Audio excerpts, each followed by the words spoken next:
The PL Show is brought to you by Kel Charcoal, Kel 360, and Kel Kids Toothpaste.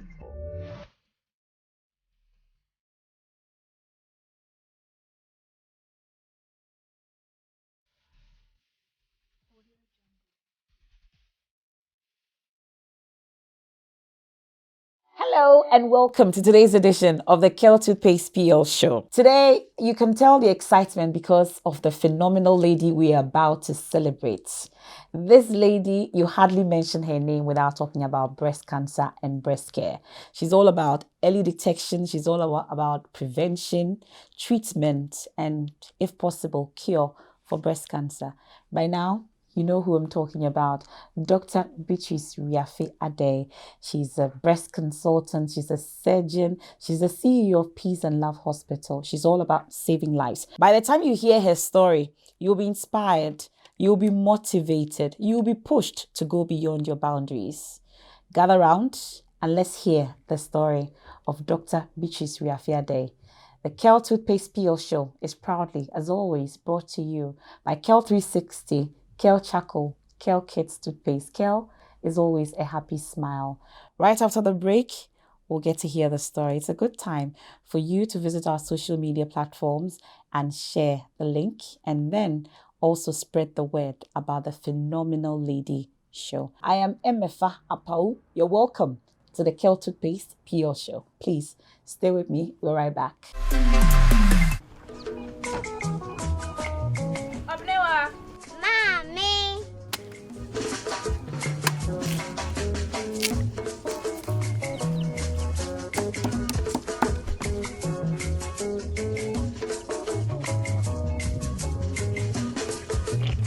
Mama Josie.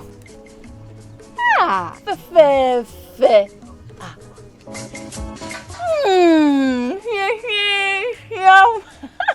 Different era, better result. Time has changed and time has brought Kel Charcoal Toothpaste. Healthy gums, anti-cavity, fresher breath, and it whitens teeth.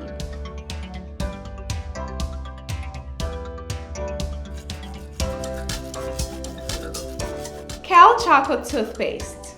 Sankofa. Yenchi, Kel Chocolate Toothpaste. Happy smile.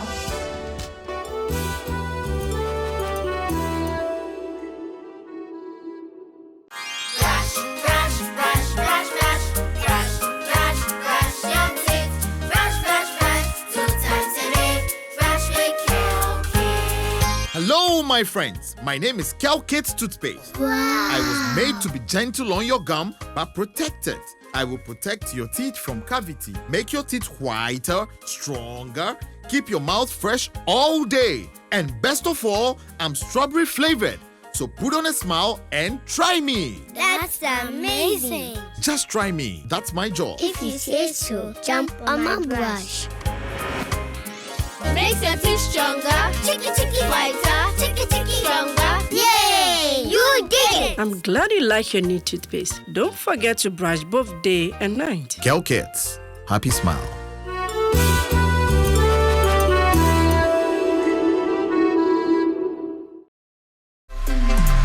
Welcome back to the Kel Toothpaste PL Show, and it's another exciting edition that's upon us. We are celebrating another phenomenal woman, and like I said before the break, Dr. Beatrice Wiafe Addai is my guest. You hardly mention her and not remember that you need to take care of your breasts. You always remember Beatrice Wiafe Addai, and you know that we need to talk about breast cancer as well. Today we get talking, we'll get to delve deep into her life, all that she's achieved, and by the time we're done, I'm sure you get to pick a one or two for yourself in terms of inspiration, motivation, amongst others.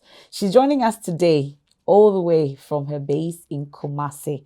Welcome, Madam Beatrice Wiafe Addai. Thank you. It's almost impossible to mention the name Dr. Beatrice Wiafe Addai and not mention breast cancer. I would want to find out what must have triggered your interest in that area. Yes, I happen to be the only female surgeon in my department at the time when I was a resident surgeon at Konfanochi Teaching Hospital. So, of course, all the women felt comfortable to come to see me with their breast problems. That was before I went back to Europe to specialize and to do my PhD. So before I left, I already had a lot of issues, a lot of cases with breast cancer. And I remember the woman who actually pushed me into this was a 41-year-old woman who was gasping for breath and who had an advanced stage breast cancer and was pleading with me to save her, knowing very well that it was too late. And when I asked her why she came so late, she told me that she didn't know. She didn't know that that painless lamp was going to end her like that. And this sent the message to me that our women are not aware. Our women didn't know much about breast cancer. So we needed to educate them. We needed to create the needed awareness. We needed to reduce the number of people dying needlessly from the disease. And so that's how it started. So even before I went out to specialize, I knew what I was going in for. Let's talk about a young age till you became a surgeon. I come from Kwo. I come from Mpraiso. And so I went to the Mpraiso Presby Primary School. My immediate brother died. So my parents were asked to replace him. And so at the age of 4, they sent me to class 1. I was to kind of go and just pass through.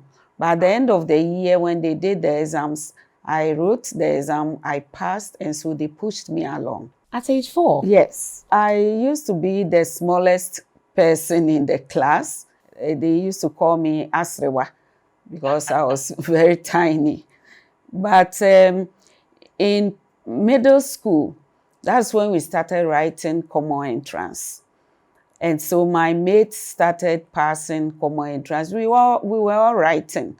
We passed, but my father at the time didn't understand the girl-child education. So when I started passing common entrance, my father said, no, a woman should learn to read and write.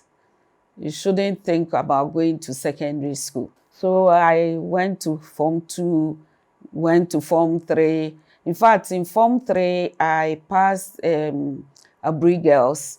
And my father said, no, it's too far away, so he won't allow me to go. So I stayed and went to Form 4. That was the Standard 7. I finished. I remember I had a red certificate, a distinction. And still my father wasn't ready to allow me to go. And in Form 4, I passed the common entrance. I chose Mpraiso Secondary School because I didn't want my father to say, I have chosen a school that was far away.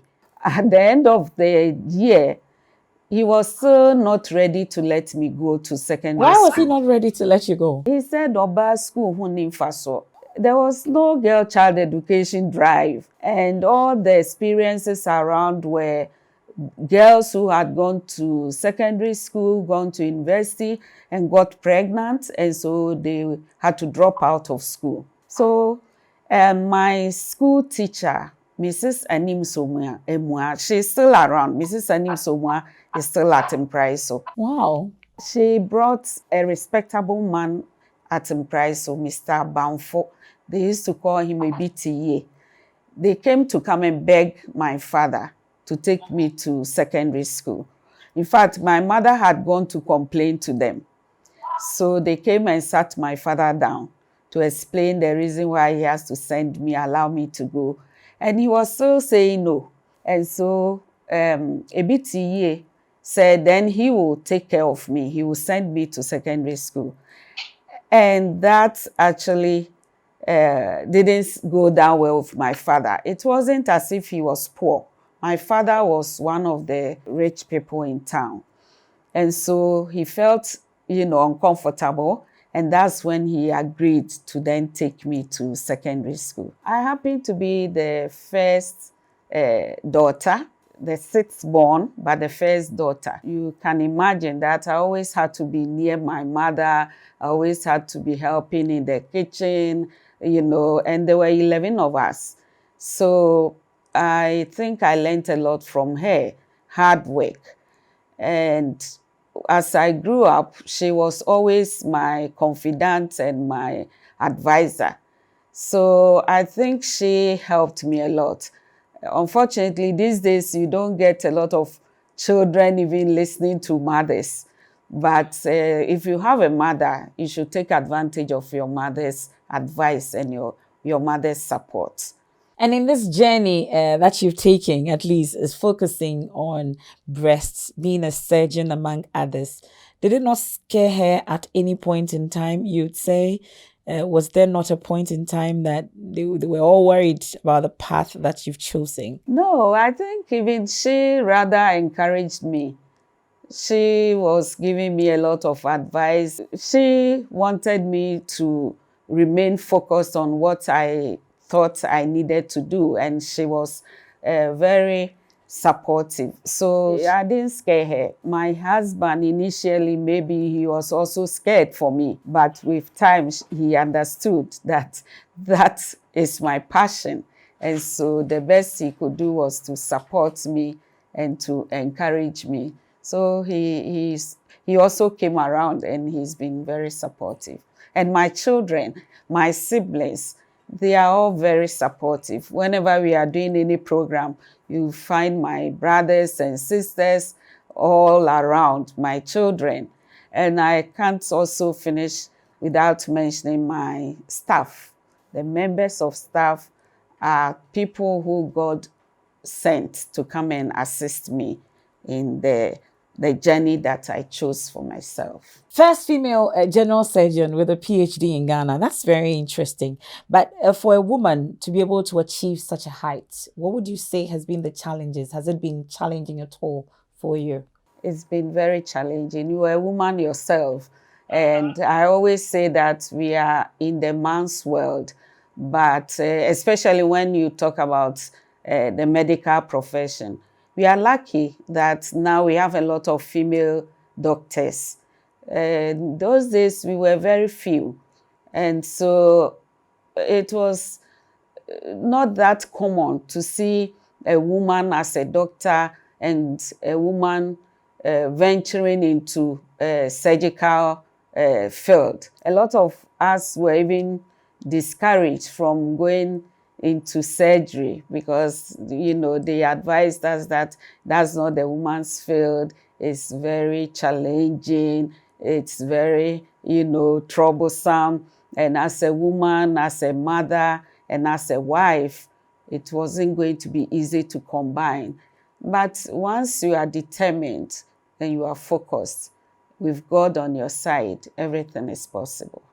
Well, that takes us to our 360, because at least now we know how it started to where we are today, and we'll get more as well. And our 360 is brought to you by Kale 360, and it gives you the long-lasting fresh breath all day, protecting your gum, avoiding cavity catarrh, amongst others. It is also approved by the Food and Drugs Authority, safe, affordable for the entire family. Kale 360. Kale, happy smile.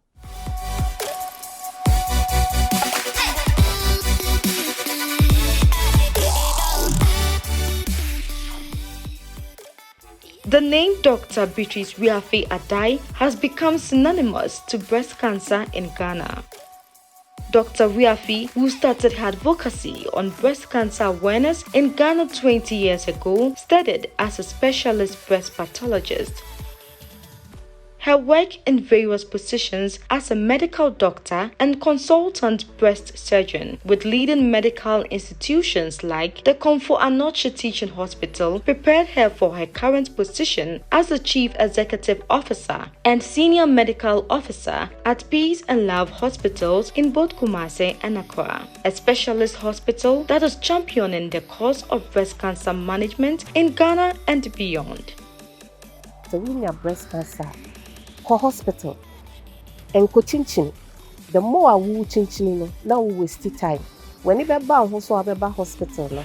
Na ade no, aye too late. She's lovely, caring, and ready to share with you. I always say she's an asset to the country. We love her and we would always want to be with her and work with her to achieve her goal because we know she is saving lives.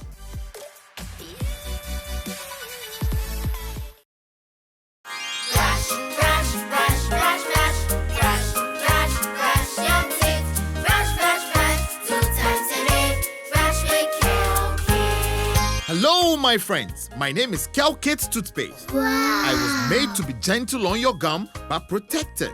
I will protect your teeth from cavity, make your teeth whiter, stronger, keep your mouth fresh all day. And best of all, I'm strawberry flavored. So put on a smile and try me. That's amazing. Just try me. That's my job. If you say so, jump on my brush. Makes your teeth stronger. Chicky chicky whiter. Chicky chicky stronger. Yay! You did it! I'm glad you like your new toothpaste. Don't forget to brush both day and night. Kel Kids. Happy smile.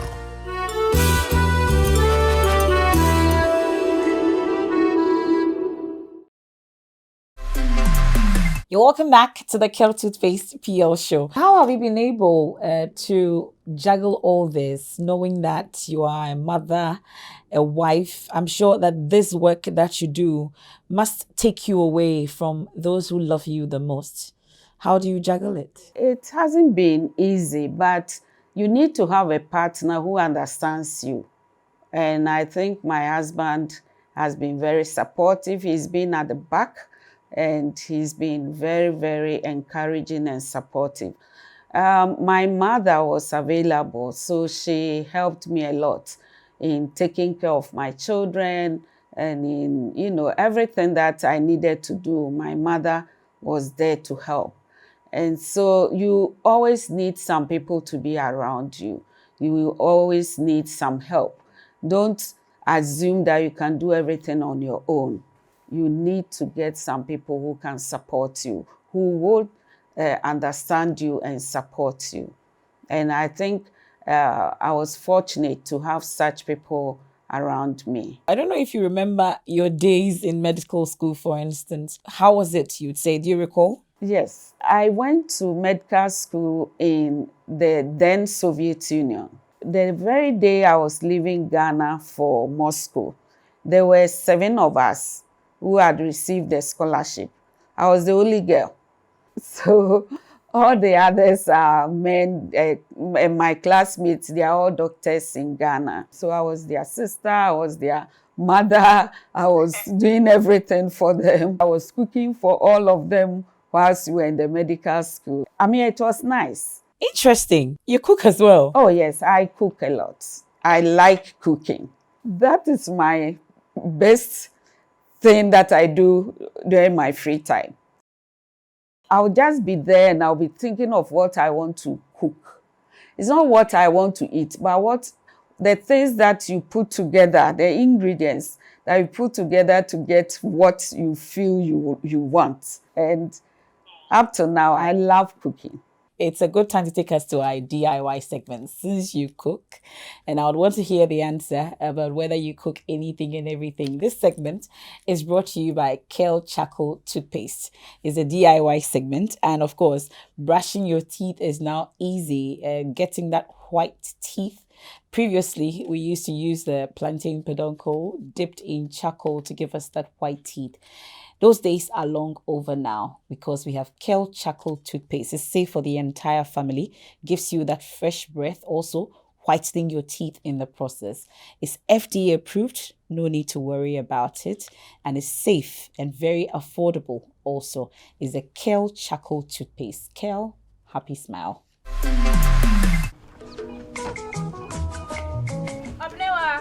Mommy.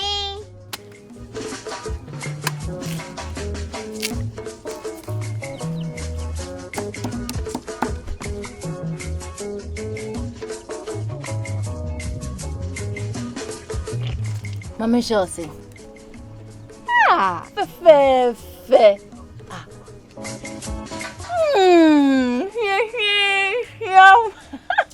Different era, better results. Time has changed and time has brought Kel Choco Toothpaste, healthy gums, anti-cavity, fresher breath, and it whitens teeth.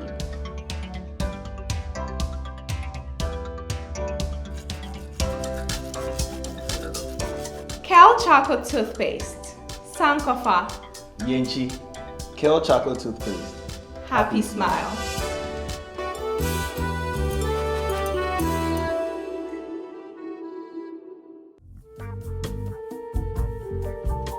I actually like making soup. Soup. So which one will I get when I come over? Light soup, granite soup, green. Yes, it's the ebunu for me. Very soon, we'll be coming over for that. Well, so with the soup out of the way and knowing that I'm going to get my ebunu soon, let's talk about some other issues at this point. And I'm curious, have you become accustomed to the fact that nobody talks to you without mentioning breast cancer? Yes. I mean, people call me by all sorts of names. Enufuahima, the president of breast, I mean, all sorts of things. So I'm used to it. And I'm happy that what we started some time ago, about 2 decades ago, has now yielded fruits. And that if those days, a lot of people didn't know about breast cancer, at least now, if you go on the streets, you meet almost every Ghanaian has heard about breast cancer before. And that, to me, is positive. How well would you say we have grown as a country in terms of embracing the talk about breast cancer, in terms of the advocacy as well, from the time you started till now? We've moved very far. In fact, if you talk about other African countries, Ghana is leading. And you meet a lot of friends from other African countries, and they want to look up to Ghana and to learn from what we've been doing and to learn from the experiences of Breast Care International. So I think we've done well for ourselves as a nation. Are you satisfied with the acceptance of the advocacy when it comes to breast cancer? It takes a long time for people's mentality to change. It takes a long time to change the narrative about, our sociocultural beliefs and identity. So I don't expect us to change over within a year. It will take us a little more time, but at least we've been moving at, not a snail pace, but we've been moving fast. And I think the future is better for our children. At least they are going to get a better breast cancer-free future than what we are seeing. But I must say that there's a lot of work to do. We need to continue with the education. Education and awareness creation is a dynamic process. So we should all come together. We shouldn't relax. We should believe that it will be better, but we are not there yet. But also, even though we talk about early detection all the time, we've heard people also say breast cancer is more spiritual than medical. That's back in the day. I don't know about today. Do we still get people seeking spiritual attention rather than medical attention? Our superstition is bad. It's bad for us.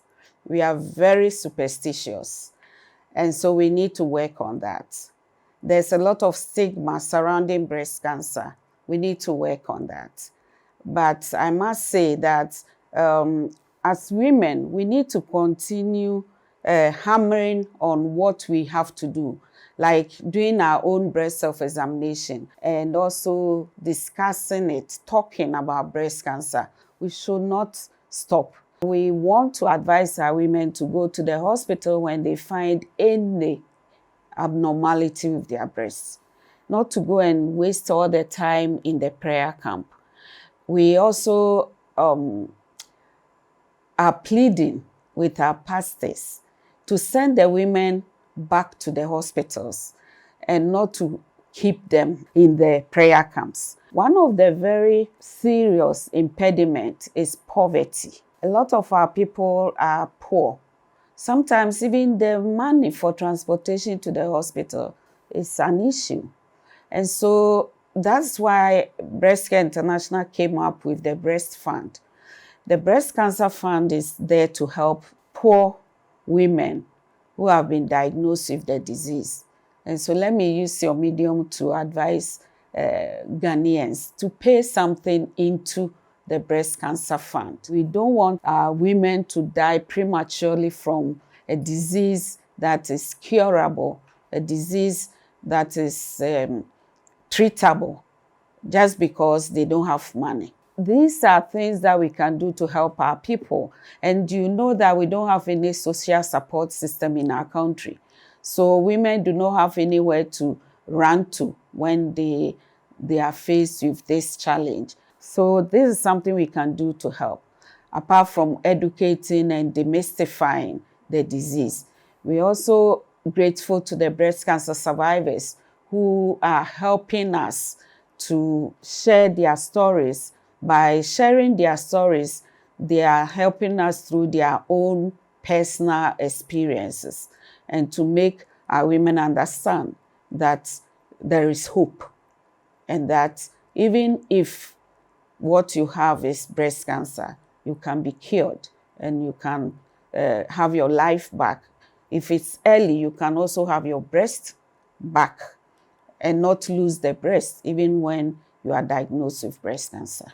I'll allow you to go and save more lives, and we appreciate the time that you've spent with us. But before we let you off finally, it goes without saying, I should say, that Dr. Beatrice Wiafe Addai is a role model. And there are other Dr. Beatrice Wiafe Addais out there who do not know that they hold that potential to become someone like you. It's your chance to speak directly to them on how they can also become a Dr. Beatrice Wiafe Addai in the future. The young women, the young ladies watching me, I want to advise you to stick to your books. I want to advise you to remain focused. Don't be persuaded. Don't be led into thinking that you are the most beautiful lady or woman, and so you have to follow a man before you can have your whatever you want in life. You can help yourself. You can go to school. You can finish your schooling. You can become whoever you want to be in life. Don't drop out of school. Continue with your education. The future is yours. Thank you. So we have a tradition here, and we can't leave you to go like that. I know you are in Kumasi, but I'll personally deliver this to you. This is a very special gift that we have for you as a phenomenal lady, just to let you know how important you are to us. So this is from us at the PL Show to you, Dr. Beatrice Wiafe Addai. You can't be with us for good reasons, so we will deliver this personally to you. And then also, that's not all. We also have a Kel range of products right here for you. We have the Kel 360, the Kel Charcoal, and then the Kel Kits. We'll deliver this to you as well in Kumasi. And don't forget to donate to the Breast Care Fund. The numbers are on your screen. You go a long way to save lives. This is the Kel Toothpaste PL Show, proudly brought to you by Kel Charcoal, Kel 360, and Kel Kits Toothpaste. Kel, happy smile. I am Emefa, Apawu. Another exciting edition will come your way same time. Please stay with us. Odona kama commemorate. Paint, smile, mami chanche. Faint, kron radio saint. Pento kwa kasa ne complaint. They, you know they give me pressure. Your love I no fit measure. I go and diamond treasure. Merci beaucoup, my pleasure.